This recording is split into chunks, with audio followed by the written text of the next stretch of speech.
Today's lesson on gender and church, we're going to continue to talk about 2 points of view, what we're calling the complementarian point of view, which distinguishes the roles of men and women in the church, and the egalitarian point of view that does not distinguish, in simple terms. Today we're going to talk about women in the early church, and you might say, well, didn't we do that in the last lesson? We talked about Acts. Specifically, I want to hone in on Romans chapter 16. Romans 16 is interesting for a lot of reasons. One, because we never study it. When you study Romans, there's so much going on in the book of Romans. The first 8 chapters are just packed with gospel information. Chapters 9 through 11 is this confusing, difficult, theologically dense discussion of God's will. And then chapters 12 through 15 or so has a lot of practical information on, living the Christian life and the virtues of Christian life. And so by the time you get to the end of that, you're exhausted. So when you get to chapter 16, and there's this long list of names of people who've been dead for 1900 years, you say, well, I think I can probably skip that part. But it's actually important. It's got some fascinating details in it about how the early church organized itself and how it was structured. And we want to take a note of that. Let's go ahead and just read it. First of all, Romans chapter 1, this is 1 through 16. And my apologies to all the people in the ancient Rome whose name I will now mispronounce. I commend to you our sister Phoebe, a servant of the church at Cenchreae, that you may welcome her in the Lord in a way worthy of the saints, and help her in whatever she may need from you, for she has been a patron of many and of myself as well. Greet Prisca and Aquila, who we met previously as Priscilla and Aquila, my fellow workers in Christ Jesus, who risked their necks for my life, to whom not only I give thanks, but all the churches of the Gentiles give thanks as well. Greet also the church in their house. Greet my beloved Epaenetus, who was the first convert to Christ in Asia. Greet Mary, who has worked hard for you.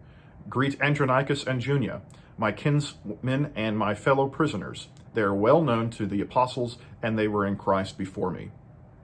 Greet Ampliatus, my beloved in the Lord. Greet Urbanus, our fellow worker in the Lord in Christ, and my beloved Stachys. Greet Apelles, who is approved in Christ. Greet those who belong to the family of Aristobulus. Greet my kinsman Herodian. Greet those in the Lord who belong to the family of Narcissus. Greet those workers in the Lord. Let's see if I can get these right. Tryphena and Tryphosa. Tryphena and Tryphosa. Greet the beloved Persis, who has worked hard in the Lord. Greet Rufus, chosen in the Lord, also his mother, who has been a mother to me as well. Greet Asyncritus, Phlegon, Hermes, Patrobas, Hermas, and the brothers who are with them. Greet Philologus, Julia, Nereus, and his sister, and Olympus, and all the saints who are with them. Greet one another with a holy kiss. All the churches of Christ greet you. All right, loads of names. What was the point of all that? If you were reading off the screen, I tried to highlight in blue text every time there's a reference to a woman in this list of greetings, and there's quite a few. It's not always obvious in English which name is a feminine name and which one's not, but there's quite a few women in this list, and that's fascinating. 10 women out of 29 individuals mentioned, fully a third of whom we assume are the prominent figures in these churches in Rome, are women.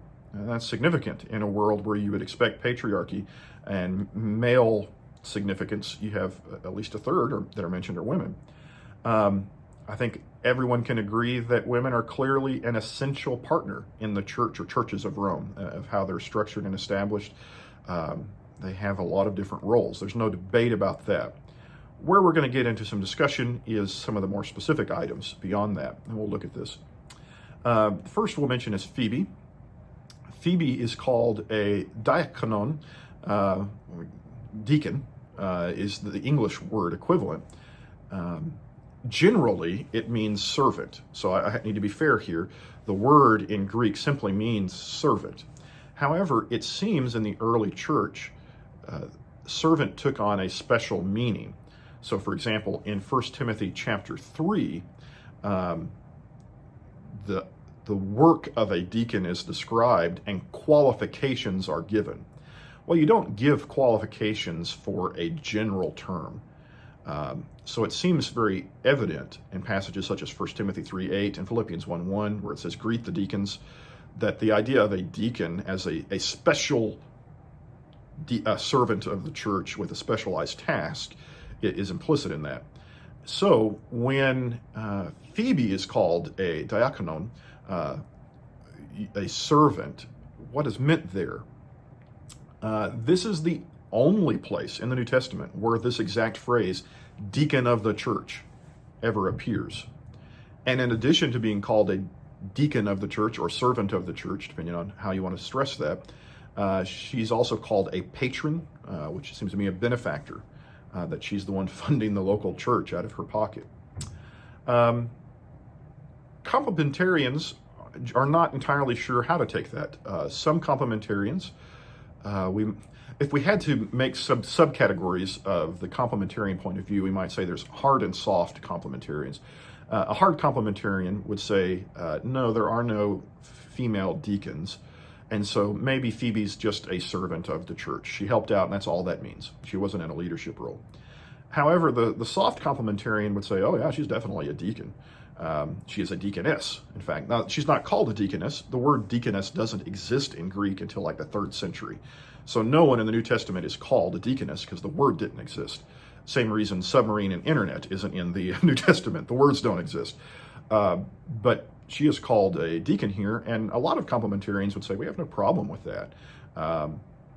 It's a servant role. It's not an authoritative lead the whole church or preach kind of role. It's a service role. And a great many complementarians will actually agree with egalitarians on that point and say, yeah, there's pretty good biblical evidence that that women served in that capacity in the early church. We'll talk about that some more when we come to the pastorals in 1 Timothy. The egalitarian perspective is just simply more hard-nosed about it. They say, oh, there's no question she is a deacon here. In fact, as one writer, I think John Mark Hicks, I was reading, said, if it were Philip, the servant of the church, we would automatically translate that deacon. No question asked. But because it's Phoebe, we kind of say, oh, well, maybe it's not a deacon, right? Well, that tells us that it's our problem of reading the text, not the text. The text gave us all the information we needed. So they would say, yeah, there's not any reason to doubt she is a deacon in this church in that role, or as we would call a deaconess, except the word didn't exist.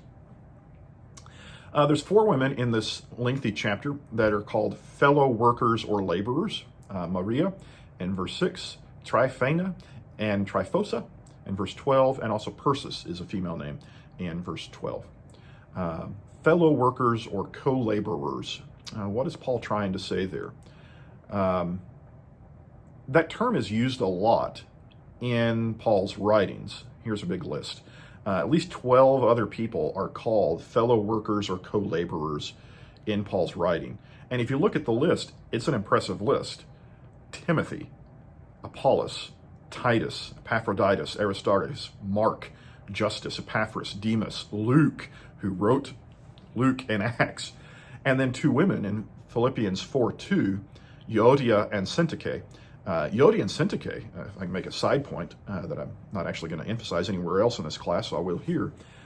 My view, personally, of the view of Philippians is that the entire book is written kind of with an agenda in mind. It teaches the gospel, it addresses some issue, but the lurking in the background issue is that Paul is aware there's a problem in Philippi.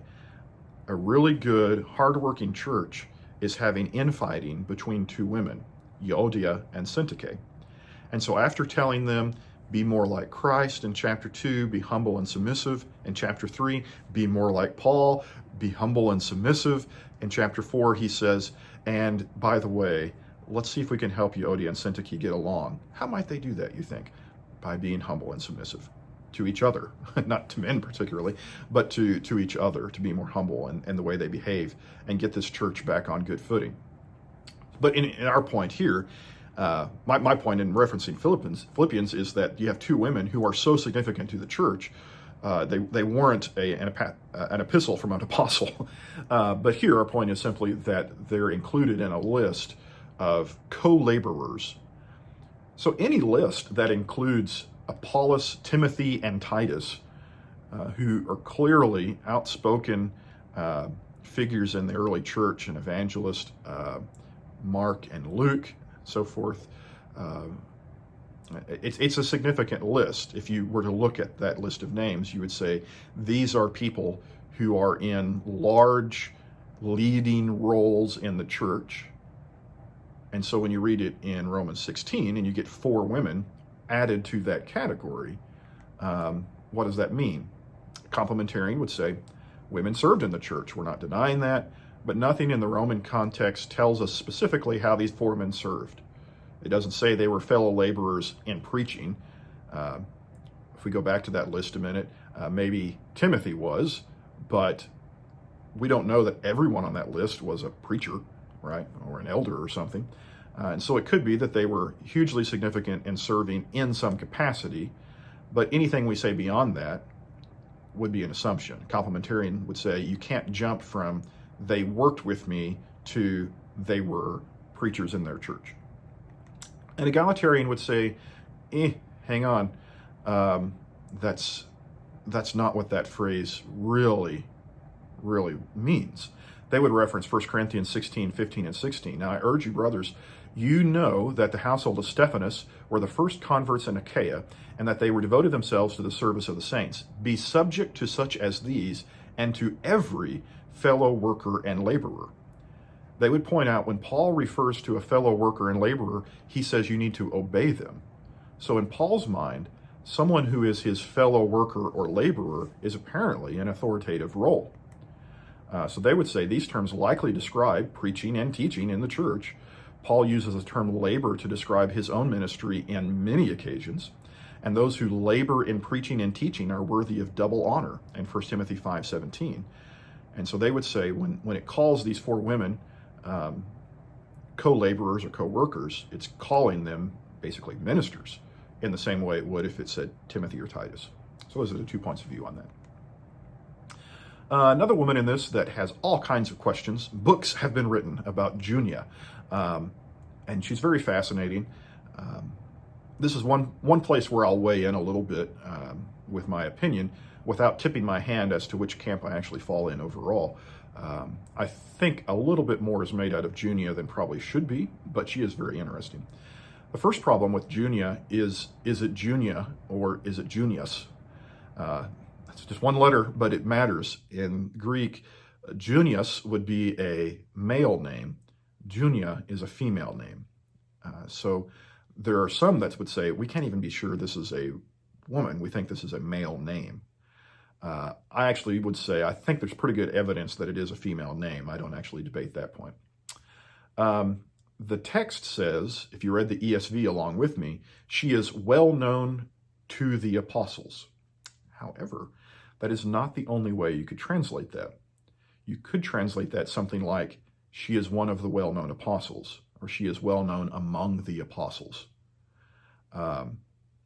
So in that case, if you read it that way, you have Junia, a female, being called an apostle. Okay. Even then, if you call her an apostle, you have to ask, what does apostle mean here? In the New Testament, there are apostles and there's apostles.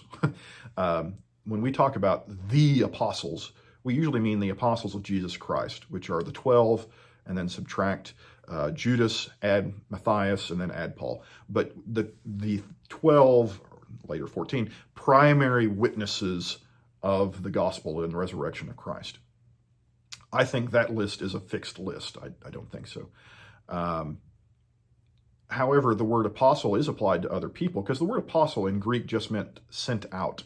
Someone sent or commissioned with a task.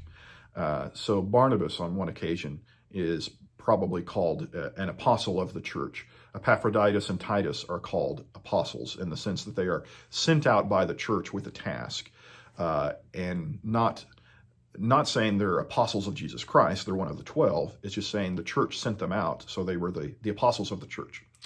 So my 2 cents on this one, well, I'll actually weigh in. I think there's pretty good evidence that Junia is a female. I think it is a woman. I'm undecided on whether this is well known to the apostles or a well-known apostle. So I'm not exactly sure whether this text is trying to call her an apostle or not. It could be. I'm not convinced. I do think, though, regardless, the word apostle here is being used in the general sense. If you want to apply it to Junia, probably the most you could say is the church sent her out with a message, like Titus, Epaphroditus, and Barnabas. Now that's significant, okay? That's a significant role, to be commissioned with a task from the church to deliver a message to some other church group of people. But it's not the same as saying she's one of the 12 or something like that. So that's kind of how I would read that. I'm a little undecided, but I tend to think there are folks that make a lot out of it, and maybe it's not as obvious. So a complementarian would actually say, and I would tend to agree on this point, the most you can prove from this passage is that a woman was sent out as a messenger for a church. And that's significant, right? You could pick anybody out to deliver your message to another church, and you pick a woman. That means something. It really does. Egalitarian would say that a woman is given the title apostle is the definitive example of a woman in the highest level of church leadership. And I personally think in that case, and not all egalitarians would claim this, that's probably making too large a claim. But anyway, those are different points of view on that passage. Point that we do get from this is when you read Romans 16, there are a whole lot of women, and they are very significant in the work of the church. That is beyond dispute.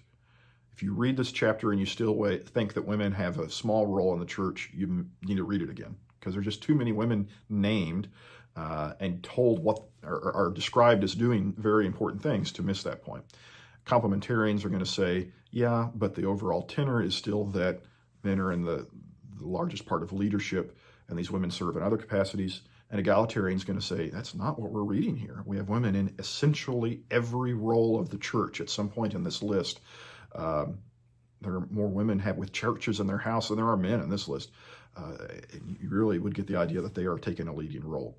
Those are the 2 points of view as we see this in Romans 16.